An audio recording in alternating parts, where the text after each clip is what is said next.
What is the Lord nudging you to do? If that question resonates with you in any way, if there is something that you can't get out of your mind and your heart, maybe a decision or a commitment or a change in the way you are doing things, if that resonates with you, this deep dive is certainly for you.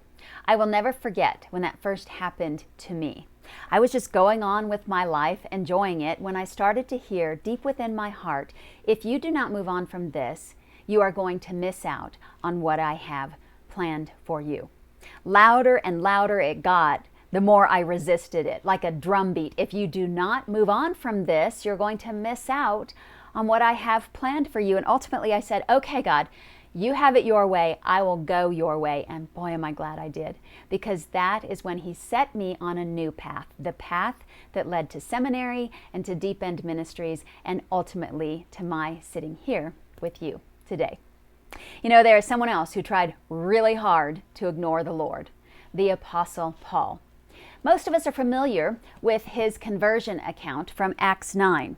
As he was traveling, it happened that as he was approaching Damascus, suddenly a light from heaven flashed around him, and he fell to the ground and heard a voice saying to him, Saul, Saul, why are you persecuting me? And he said, Who are you, Lord? And the Lord said to him, I am Jesus, whom you are persecuting. Get up and enter the city, and it will be told to you what you must do. From that account, it seems like Paul had an immediate overnight experience of conversion. But listen to how he describes it later on in Acts 26 as he is speaking to King Agrippa. He says, At midday, O king, I saw on the way a light from heaven, brighter than the sun, shining all around me and those who were journeying with me. And when we had all fallen to the ground, I heard a voice saying to me in the Hebrew dialect, Saul, Saul, why are you persecuting me? It is hard for you to kick against the goads. That's the new information. It is hard for you, Saul, to kick against the goads.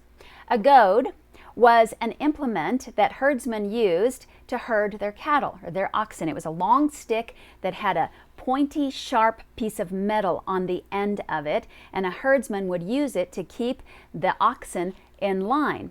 If an oxen tried to go its own way, the herdsman would use that goad, and the harder the oxen fought against that, the deeper that goad would dive into its flesh, causing suffering. In other words, the harder the oxen fought back and resisted, the more suffering he endured.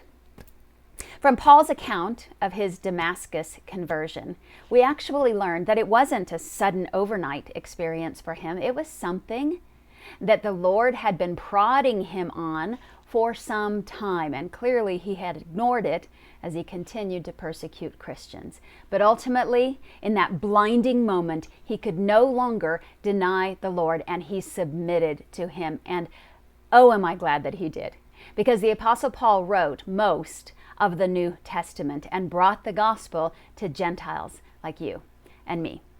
So are you kicking against the goads right now? Is there something that the Lord has been working on you that you just have resisted, not wanting to go his way?